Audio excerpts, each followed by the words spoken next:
जय हिंद दोस्तों। मैं आपसे पूछना चाहूंगा, आपके जो सीएम कैंडिडेट हैं श्रीमान तेजस्वी यादव, जो पहले नवी फेल हुए, फिर क्रिकेट में फेल हुए और अब राजनीति में फेल हो रहे हैं, आपने उन्हें क्या टिकट दिया और फिर कांग्रेस से कि आप राहुल बाबा का बोझ तक कब तक सहेंगे? 90+ हो चुका है, सेंचुरी कब होगी?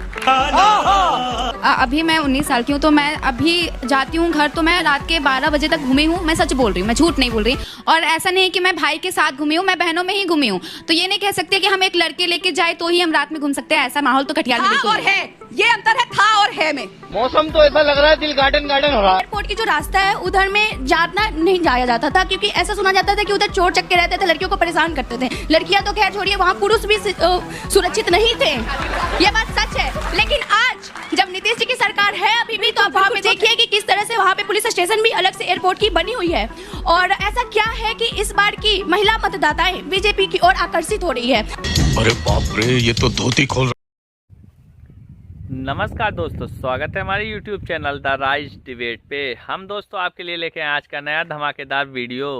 यह वीडियो बहुत ही कमाल की बनी है दोस्तों, तो कृपया वीडियो को पूरा देखें बिना स्किप किए हुए। दोस्तों यह वीडियो होने वाला है ऑडियंस वर्सेस कंचना यादव के बीच में। और आपको पता ही है, जब कंचना यादव और ऑडियंस का जब ये डिबेट चलता है तो किस प्रकार होता है। कंचना यादव को किस तरह ऑडियंस अच्छे से रेलती है। हर चीज़ में वो बस मुंह फाड़ना जानती हैं, ना कोई टॉपिक रहता है उनके पास, ना कोई और बात करने को। अब वही है दोस्तों कहावत, नाच ना जाने आंगन टेढ़ा। तो इनके पास तो इनको नाचना ही नहीं आता है और आंगन को ये टेढ़ा बताते हैं। हाल ही में आप देखे होंगे कि शिवसेना के जो प्रवक्ता थे उन्होंने क्या कहा कि कांग्रेस के पास आंगन भी है, बस इनको नाचना नहीं आता। तो दोस्तों आजकल सब कांग्रेस की धज्जियाँ उड़ा रहे हैं, और धज्जियाँ क्यों ना उड़ाएं, इनके पास ऐसे ऐसे प्रवक्ता हैं जो अपने बातों को रख ही नहीं पाते। जब ऑडियंस इनसे सवाल पूछती है तो ये केवल बातों को मोदी जी और अमित शाह जी पे ही लाके लेट देते हैं। कभी ये राम मंदिर को अभद्र कहते हैं, कभी ये भारत माता को गाली देते हैं, कभी ये आदरणीय प्रधानमंत्री जी की माँ को गाली दिए थे। तो दोस्तों ऐसे अवश्य शब्द भाषाओं का प्रयोग नहीं करना चाहिए। आप इस वीडियो को पूरा देखें। हम मिलते हैं अभी आपसे थोड़ी देर बाद। तो सीमांचल का इलाका है, आपको लगता है स्थिति पहले से बेहतर हुई है? अभी मैं 19 साल की हूँ, तो मैं अभी जाती हूँ घर तो मैं रात के 12 बजे तक घूमी हूँ। मैं सच बोल रही हूँ, मैं झूठ नहीं बोल रही। और ऐसा नहीं है कि मैं भाई के साथ घूमी हूँ, मैं बहनों में ही घूमी हूँ। तो ये नहीं कह सकते कि हम एक लड़के लेके जाए तो ही हम रात में घूम सकते हैं। ऐसा माहौल तो कटिहार में बिल्कुल और है, ये अंतर है था और है में। नहीं, उनके है इस बार के चुनाव में ऐसा। बिहार से है? मैं बिहार से हूँ, पटना से हूँ। और मैं ये देखी हूँ कि जब लालू जी की सरकार थी तब की, तो उस टाइम तो देखी नहीं, पर सुना कि मैं केंद्रीय विद्यालय बेली रोड से हूँ, तो एयरपोर्ट की जो रास्ता है उधर में जाना नहीं जाया जाता था, क्योंकि ऐसा सुना जाता था कि उधर चोर चक्के रहते थे, लड़कियों को परेशान करते थे। लड़कियां तो खैर छोड़िए, वहाँ पुरुष भी सुरक्षित नहीं थे। ये बात सच है। लेकिन आज जब नीतीश जी की सरकार है अभी भी, तो आप वहाँ पे देखिए कि किस तरह से वहाँ पे पुलिस स्टेशन भी अलग से एयरपोर्ट की बनी हुई है।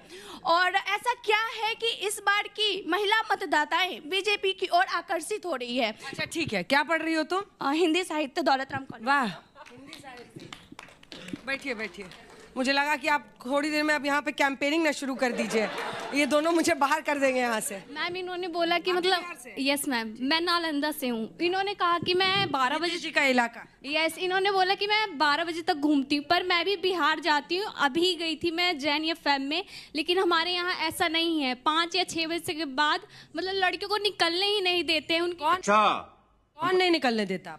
सर मैम, वहाँ की सरकार वैसी है, वहाँ की सोच ऐसी बन रखी है। ऊपर दूसरी सरकार लगती है वहाँ की, कि आपके घर वाले नहीं बाहर जाने देना क्योंकि उनको लगता है अनसेफ है। वहाँ की सोच भी खराब है बहुत। मतलब मैं गई, जगह की बात नहीं है, बिहार की हालत अभी ऐसी है। तुम्हारे इधर होगा, आपस में ही बढ़ गई जनता। अच्छा है, चलिए आओ जल्दी आओ। मैम श्वेता मैम कह रही हैं कि लालू जी की सरकार में महिलाओं को एम्पावर नहीं छोड़ा, इसलिए हम टिकट नहीं दे रहे हैं। तो महोदय मैम, ऐसे संविधान में किस नियम में ऐसा है कि बिना पढ़ी लिखी महिला को आप टिकट नहीं दे सकते हैं, या पढ़ा लिखा होना किसी नेता को टिकट देने के लिए जरूरी होता है? नहीं, इसलिए नौवीं फेल मुख्यमंत्री का चेहरा है इनका, बिल्कुल ऐसा नहीं होता। हम आपके सवाल का जवाब जरूर देंगे। यस मैम, मेरा सवाल विपक्ष से ये है कि आप लोग महिला सशक्तिकरण पे, महिलाओं के अधिकारों पे बात करें। अभी कुछ समय पहले तालिबान का डेलीगेशन आया, पहले दिन महिला पत्रकारों को बैन कर दिया गया, उस पर आप लोग नहीं बोल रहे और यहाँ पे उस पर मतलब इतना हल्ला मचाया। और यहाँ पे अभी 4 अक्टूबर को दुर्गापुर वेस्ट बंगाल में एक MBBS स्टूडेंट के रेप हुआ, उस पर आप लोग एक भी नहीं बोलो। क्यों? क्योंकि वो बीजेपी रूल्ड स्टेट नहीं था, या इसलिए कि आपकी ममता दीदी का स्टेट था जो कहते हैं रेप करने वाला करेगा, तुम 11 बजे से घर से बाहर नहीं। बिल्कुल बिल्कुल, बहुत बढ़िया सवाल। मेरा सवाल विपक्ष से है। आपने कहा कि जो प्रतिष्ठा है उनकी, जो मतलब जो रूलिंग पार्टी अपने ही भाई भतीजों को टिकट दे रही है, उनमें प्रतिष्ठा नहीं है। मैं आपसे पूछना चाहूँगा, आपके जो CM कैंडिडेट हैं श्रीमान तेजस्वी यादव, जो पहले 9वीं फेल हुए, फिर क्रिकेट में फेल हुए और अब राजनीति में फेल हो रहे हैं, आपने उन्हें क्यों टिकट दिया? और फिर कांग्रेस से कि आप राहुल बाबा का बोझ कब तक सहेंगे? 90+ हो चुका है, सेंचुरी कब होगी? Emotional damage. सो दोस्तों, फर्स्ट हाफ में आपने देखा होगा किस प्रकार कंचना यादव का ऑडियंस ने मजाक बनाया है। जिस प्रकार कंचना यादव अपने पार्टी का पक्ष रखती हैं, उस प्रकार वो पार्टी का पक्ष नहीं, केवल पार्टी को किसी लायक नहीं छोड़ना चाहती हैं। दोस्तों, एक चीज़ बता दूं, जब घर के लोग ही नहीं अच्छे हों तो बाहर के लोग क्या भरोसा करेंगे? जब आपके प्रवक्ता ही बोलने के काबिल ना हो तो बाहर वोटर्स उनको कैसे प्यार करेगा? दोस्तों, आपको पता होगा कंचना यादव का एक बयान हुआ था जिसमें वो आदरणीय मोदी जी और योगी जी के बारे में भला भला बोल रही थी, लेकिन वहाँ के ऑडियंस ने उनको इस तरह लताड़ लगाया कि उनकी हेकड़ी बंद हो गई। तो दोस्तों, वीडियो बहुत ही कमाल की बनी है, तो कृपया वीडियो को पूरा देखें और लाइक शेयर सब्सक्राइब जरूर करें। हम मिलते हैं आपसे अभी थोड़ी देर बाद। 2-4 सवाल लेते हैं। इधर से कौन पूछे? आप पूछेंगे? आई जल्दी आई। ओके सॉरी, मैं श्वेता जी से बोलना चाहूँगी। उन्होंने पहली बात तो ये बोली कि हमने पहली ऐसी प्रेसिडेंट दी हैं जो SC की हैं। पहली बात, वो SC नहीं ST की हैं, ठीक है। और मैं बोलना चाहूँगी कि आपने कहा कि 10,000 दिए जाते हैं ताकि वो काजल खरीदें, अपने बच्चों को किताबें कॉपी दिलाएं। तो बच्चे 5 साल तक वेट करेंगे कि कब इलेक्शन आएंगे, तब हम किताबें कॉपी खरीदेंगे और तब हम पढ़ाई करेंगे। चलिए बैठिए। और कोई इधर से? आप आइए। मेरा सवाल JDU से है। जैसे आपने बोला कि वैसे मेरा नाम श्वेता नहीं राधिका है। मैम, मेरा सवाल आपसे है, जैसे आज इलेक्शन आया तो आप महिलाओं को 10,000 रुपये दे रहे हैं, आपने बोला कि विकास भी हम कर रहे हैं। मैम, बिहार में एक कहावत है, तू भी लूटा हमहू लूटी लूटे के आज़ादी बा, तू लूटा हमहू लूटी लूटे के आज़ादी बा, सबसे ज़्यादा वही लूटी जेकर शरीर पर खादी बा। मैम, तो सबसे ज़्यादा आप लोग ही लूटते हैं, फिर बोलते हैं कि हमने कुछ किया नहीं। मेरा NDA पार्टी से सवाल है कि कब बिहार को एक महिला CM मिलेगी? क्या हर बार CM नीतीश कुमार ही रहेंगे या कोई चेहरा बदलेगा? ये लीजिए, एकदम सही सवाल है। राधिका जी आपके साथ या कंचना जी आप शुरू करना चाहती हैं? जवाब कौन? आप मैं शुरू कर देती हूँ। जी, मुझसे गलती हुई, इतने चीजें बोल रही थी, उसमें स्लिप ऑफ टंग हो गया। I am extremely sorry. Not that कि मुझे पता नहीं था, पर इतनी सारी बातें, दिमाग ज़्यादा ज़बान से ज़्यादा तेज चल रहा होता है।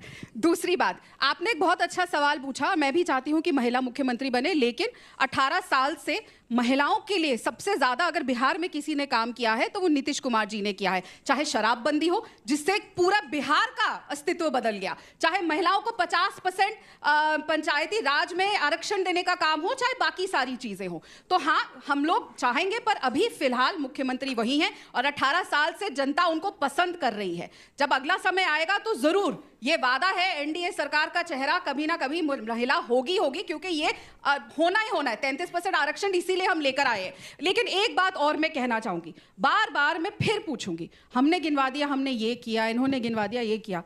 कंचना बहन बता दो, अगर तेजस्वी बाबा बनेंगे तो क्या करोगे आप महिलाओं के लिए? एक बार पूरी डिबेट चली गई, सवाल आ गए, सवाल चले गए, लेकिन उन्होंने एक बार भी ये नहीं बताया कि तेजस्वी जी जो 9वीं फेल हैं, उसके बाद लालू प्रसाद यादव जी ने कहा था वो तो सिर्फ पानी लेकर आते थे, क्रिकेट नहीं खेलते थे, और वो कहते कि मैं तो भाई विराट कोहली मेरे अंडर खेला है, कैप्टन मैं था। पहले आप लोगों के अंदर विरोधाभास है। तो ये बताइए महिलाओं के लिए क्या करें? जैसे कांग्रेस से भाग के बीजेपी में गई है ना, वैसे इस पोडियम से भी भाग जाएंगी। अगर हम सवाल कर लेंगे मैडम, बिहार के लिए क्या करेगी? थोड़ा सा ड्रामा कम करिए, बोलने दीजिए, हमारी आवाज है, आप कितना बोलिएगा। बिहार की बेटियों के लिए क्या करेंगी?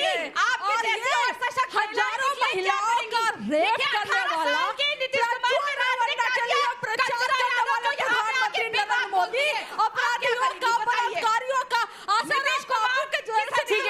गया। आई होप दोस्तों वीडियो आपको बहुत अच्छी लगी होगी और आपने वीडियो को लाइक शेयर सब्सक्राइब भी कर दिया होगा। दोस्तों आपने इस वीडियो के अंत में यही भी देखा होगा किस प्रकार सब वोट चोर गद्दी चोर का नारा लगा रहे थे। आपने ये भी देखा होगा कंचना यादव भी इसी बात को बार बार दोहरा रही थी, लेकिन शायद वो भूल जा रहे हैं कि जो इंडिया अलायंस है उनके जो राहुल गांधी उनकी दादी ने भी इमरजेंसी लगाया था, वो भी पहला वोट चोरी की थी। तो ये वोट चोरी उन्हीं के राज में होते आया। मुझे नहीं पता है जब ये पेपर बैलेट से वोट नहीं जीतते हैं तो ये किस आधार पे कहते हैं कि वोटिंग बैलेट पेपर से हो। दोस्तों बहुत ही अच्छा डिबेट बना है, तो कृपया आप प्लीज़ वीडियो को लाइक शेयर सब्सक्राइब करें और दोस्तों प्लीज़ सपोर्ट करिए। हम आपके लिए और अच्छी अच्छी वीडियो लाने की पूरी कोशिश करेंगे और आपको जिसकी भी वीडियो देखनी हो हमें कमेंट में ज़रूर बताएं। तब तक के लिए वंदे मातरम, जय Shri Ram, love you guys.